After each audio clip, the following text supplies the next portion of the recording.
Al-yawma nakhtimu ala afwahihim wa tukallimuna aydihim wa tashhadu arjuluhum bima kanu yaksibun. Pada hari itu, pada hari itu. Maksudnya hari apa nih? Hari kiamat. Ya, hari kiamat banyak ininya, banyak step-stepnya. Hari perhitungan, hari hisab, hari kita dihadapkan pada sidang. Ya, jangan dibayangkan bahwa hari itu ada meja hijau, kemudian kita di sidang. Al-yawma nakhtimu ala afwahihim, pada hari itu kami nakhtimu, menutup ala afwahihim, mulut-mulut mereka ditutup, zifar. Coba perhatikan kalimatnya, kami menggunakan kata kami menutup mulut-mulut mereka. Wa tukallimuna aydihim, dan tangan-tangan mereka itu bercerita kepada kami. Bentuk kalimatnya dari memposisikan kami yang menutupnya, tiba-tiba berubah kalimatnya menjadi mereka yang berbicara ke kami. Perhatikan, seharusnya kata-katanya kami menutup mulutnya dan kemudian kami meminta tangannya berbicara kepada kami dan kami meminta kakinya menjadi saksi kepada kami. Itu kalimat yang normal. Tapi coba perhatikan, ada hikmah yang Allah berikan ketika perubahan dari kata-kata kami, kemudian tiba-tiba yang kami tadi minta ini berubah menjadi mereka yang berbicara secara langsung. Sebelum kita jelaskan kata-kata nakhtim. Khatamallahu ala qulubihim. Kami sini siapa? Allah, malaikat. Sudah dijelaskan kan, kami itu kadang-kadang berarti kami takzim untuk pengagungan kepada Allah Subhanahu wa taala, atau kadang-kadang Allah dan malaikatnya. Allah dan kami di sini kadang-kadang Allah, kemudian kedua pendapat yang kadang Allah dan malaikat. Allah dan malaikatnya. Al-yawma, pada hari ini, hari pembalasan ini, hari ad-din, maliki yaumid din, perhitungan. Hari perhitungan ini kami tutup mulut mereka.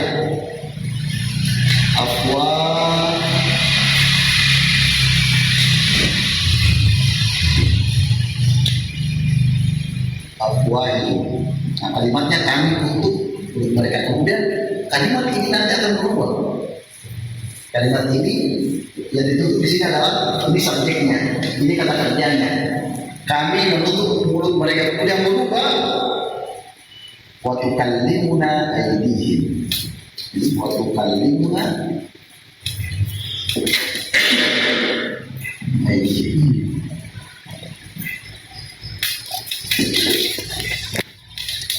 Dan tangan-tangan mereka yang masuk di hadapan mereka yang disesatkan oleh syaitan yang tadi laqad adalla minkum jibulan katsiran. Mereka yang tersesat tadi yang tersesat adalah orang-orang kafir dan orang-orang munafik. Orang-orang kafir dan orang-orang munafik ditutup mulut mereka. Berarti di sini tidak termasuk orang-orang muslim, tidak termasuk di sini orang-orang. Dalam sebuah riwayat dari Abu Musa Al-Asy'ari, sahabat Sayyidina Rasulullah SAW, beliau mengatakan, dalam riwayat dikatakan pada hari ini, nanti ketika Allah Subhanahu wa taala memanggil semua orang yang beriman, dihadapkan kepada Allah Subhanahu wa taala di persidangan agung itu, dimintai mereka, kamu melakukan seperti ini. Apa jawab orang-orang mukmin? Amil. Ya amil tu ya Allah, wahai Rabb kami, saya pernah melakukan itu, saya melakukan, mengakui. Mulut mereka yang berbicara. Tapi ketika orang-orang kafir, orang-orang munafik yang dipanggil oleh Allah Subhanahu wa taala, orang-orang yang zalim yang dipanggil oleh Allah Subhanahu wa taala, apa kata mereka? Enggak, saya tidak pernah melakukan hal seperti itu. Kemudian dipanggil. Setelah pengakuan itu, setelah apa yang semua mereka lakukan, ternyata tidak diakuinya malaikat. Dia tuduh malaikat sebagai raqib dan atid sebagai melakukan kesalahan dalam pencatatannya. Pada saat itu, al-yawma nakhtimu ala afwahihim. Pada saat itu, ini hadis dari Nabi Musa Al-Asy'ari. Pada saat itu mulut mereka ditutup. Kata khatama, kalau di dunia mereka ditutup apanya? Hatinya. Khatamallahu ala qulubihim wa ala sam'ihim wa ala absarihim ghishawatun wa lahum adzabun adzim. Pada saat itu nanti hatinya ditutup di dunia, nanti di akhirat apanya lagi ditutup? Mulutnya.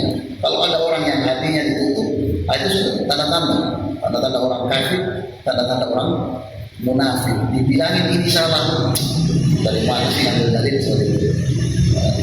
Tahu nggak betul bahasa seperti itu? Yang itu sudah ditutup oleh Allah Subhanahu Wa Taala hatinya daripada untuk mendapatkan hidayah. Pada hari kemudian nanti, hari perhitungan, hari pembalasan, hari hisab, yaumul hisab, nanti ditutup lagi karena ingin menggunakan mulutnya sebagai alat untuk membelanya. Ternyata mulutnya tidak bisa membela. Nah, kadang-kadang Allah menggunakan kata-kata tawa.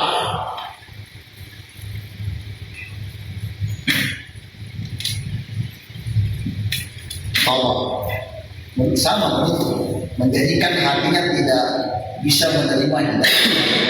Al-Quran menggunakan kadang-kadang menggunakan kata khatama, nakhtim, dari kata khatama menutup, nakhtimu ini salah katanya.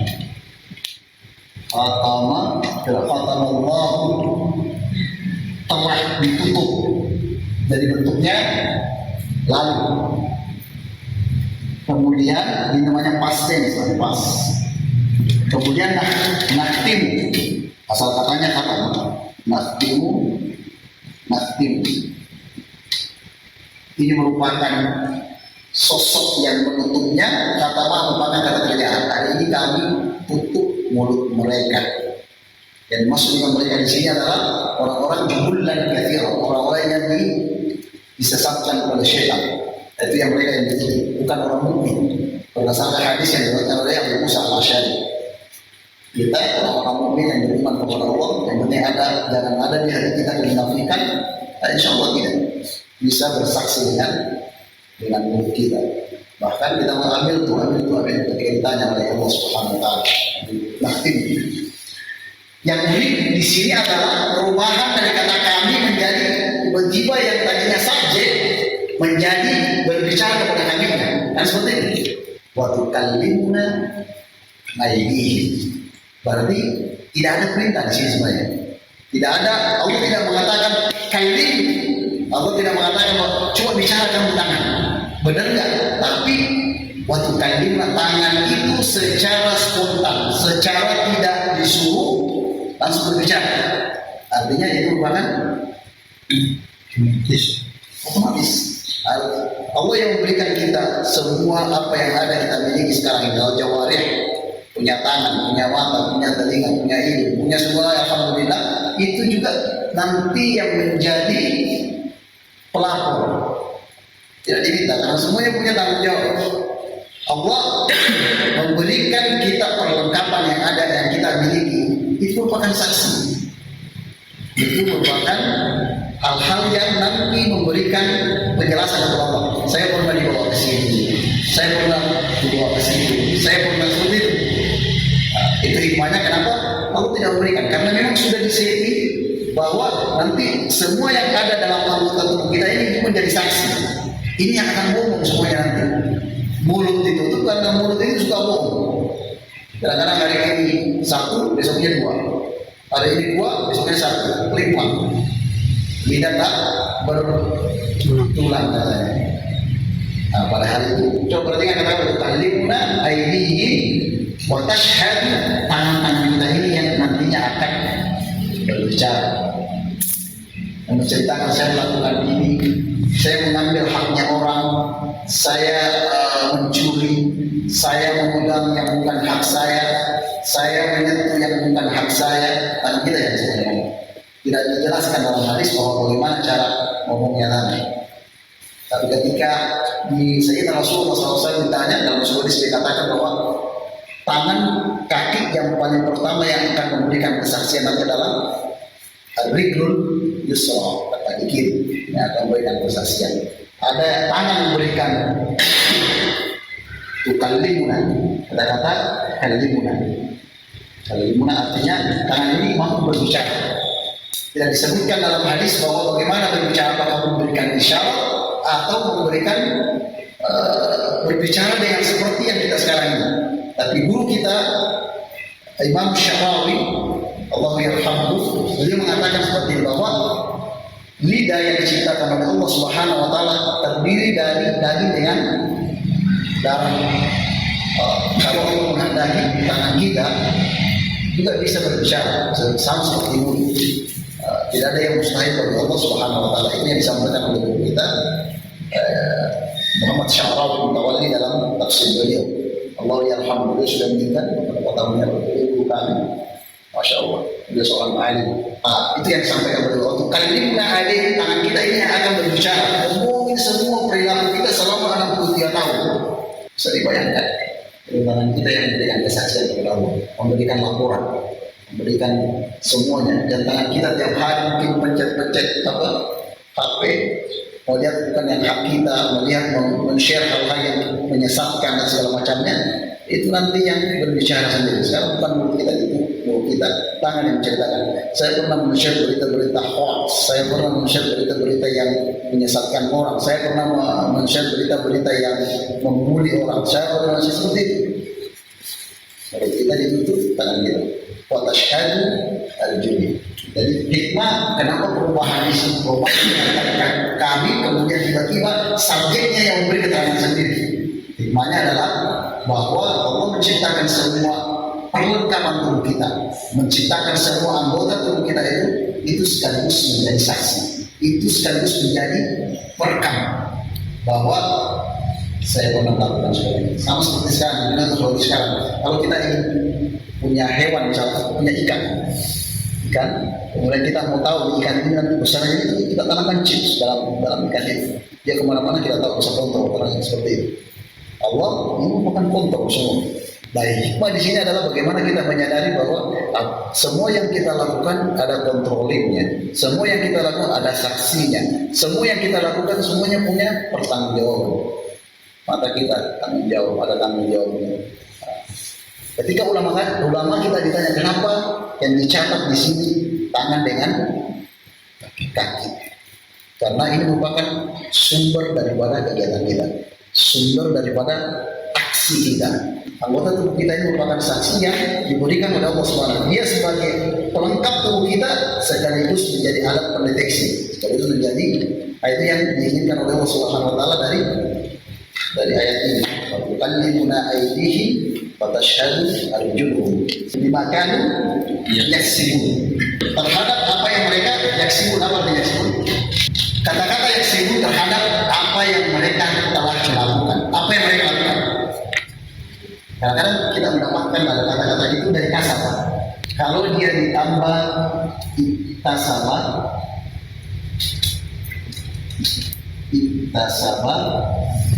dia suatu pekerjaan yang ini kasabah yang ringan. Yaksibun, kata-kata yaksibun dimakan yaksibun.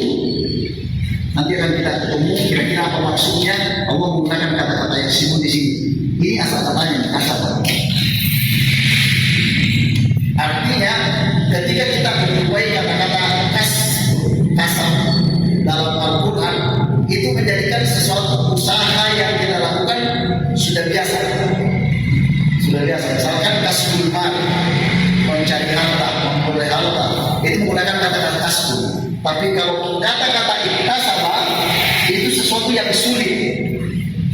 Kalau kita dapatkan kata-kata tambahan dari kata-kata dasarnya kasabah, kemudian dapat tambahan ta atau tasydid, rumusnya ta atau tasydid, itu menandakan sesuatu yang sangat sulit kita lakukan. Ada tingkatan kesulitan di sini. Kasabah normal, yang kedua biasa, sudah terbiasa. Iktasabah artinya sesuatu yang sulit kita jangkau, sulit kita lakukan. Sama seperti dalam surah Al-Kahfi, famasta'u ay yazharu wa mastata'u lahu naqaba.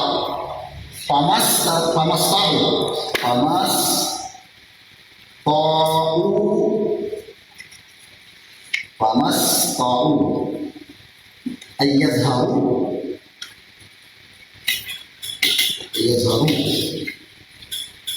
wa mastata'u pakai tak wa mastata'u ini taknya ta'u lahu naqaba.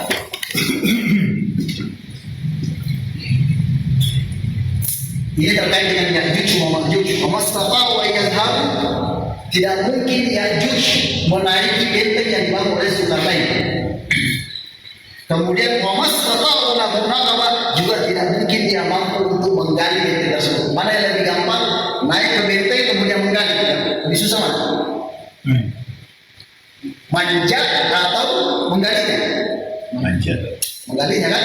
Menggalinya butuh tenaga digali benteng. Manjat itu gampang, pakai tangga saja bisa lihat. Tapi kalau kita gali benteng yang dibangun Zulkarnain itu, Ya'juj maksudnya menggunakan kata-kata maksud. Artinya kalau kita ketemukan kata-kata dasarnya, ada tambahan ta seperti ta atau tasydid, itu menggunakan suatu hal yang sulit. Contoh lain,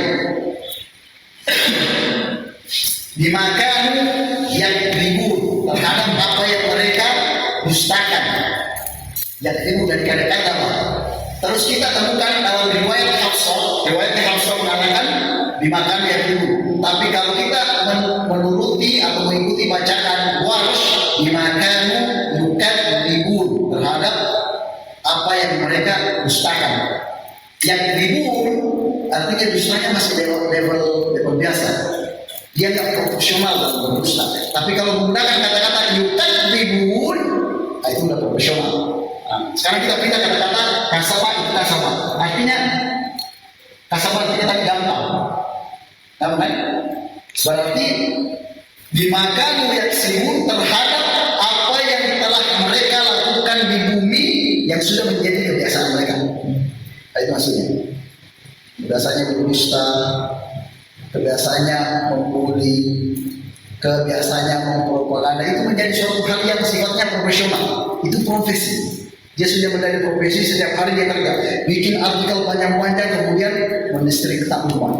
Bikin tulisan-tulisan, kemudian kerja seperti itu. Dibayar misalnya dengan ASEAN Foundation, bikin tulisan, bikin buku segala macam.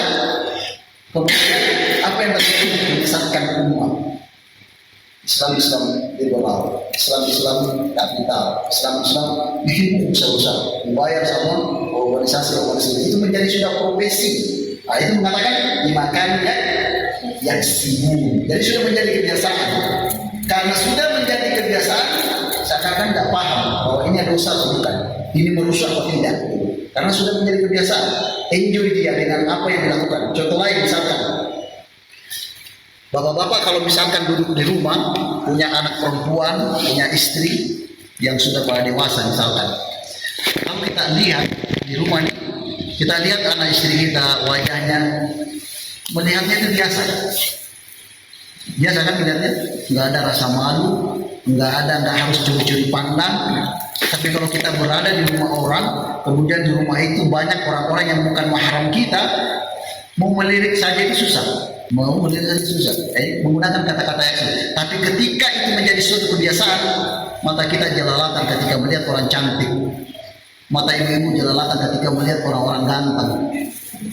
Itu tidak menjadi kebiasaan, itu menggunakan kata-kata kasar. Jadi tidak menggunakan yaktasim. Kalau masih ragu-ragu, kalau masih belum terbiasa, itu menggunakan kata-kata yaktasim. Ada kesusahan sih menggunakan kata-kata dimakan yaktasim. Tapi ayat ini menggunakan kata-kata yaksimun karena orang-orang yang disiksa, orang-orang kafir, orang-orang munafik, mereka disiksa karena kebiasaan mereka. Kebiasaannya apa? Tidak mengakui eksistensi Allah, melakukan kemunafikan di mana-mana, melakukan perusakan, seakan-akan perusakan itu dia tidak rasa. Seperti misalkan contoh, standar kemanusiaan yang dilakukan oleh orang-orang Cina misalkan, membuat produksi beras dari apa? Dari plastik. Itu kan rusak sebenarnya kan? Karena sudah terbiasa, sudah tidak ada. Jadi di otaknya itu bagaimana supaya bisa menjadikan uang. Jadi tidak melihat standar kemanusiaan. Standar kemanusiaan menurut akal sehat, menurut akal kita sama dengan Al-Quran, tidak jauh beda. mengimpor, ekspor ke negara-negara lain, mengirim barang ke Indonesia misalnya ke negara-negara lain, kemudian diformalin dan segala macamnya, itu kan sudah jadi kebiasaan kan? Nah, mereka semua ini yang akan disiksa. Al-yawm nakhtimu ala afwahihim. Pada hari ini, pada hari itu, hari pembalasan itu, hari yaum malik yaumiddin, di situ akan disiksa mereka, ditutup mulutnya, yang memberikan kesaksian bahwa saya pernah membuat makanan yang saya campur dengan ini, saya pernah membuat buah-buahan yang kuat formalinnya, saya pernah mengecat apel kemudian saya kirim ke negara lain, seperti itu semua yang akan dipertanggungjawabkan oleh Allah di depan Allah Subhanahu wa taala. Ayub, kalau mulut mereka, dan ini khusus untuk orang-orang kafir dan orang-orang munafik, berdasarkan hadis dari Abu Musa al-Asy'ari.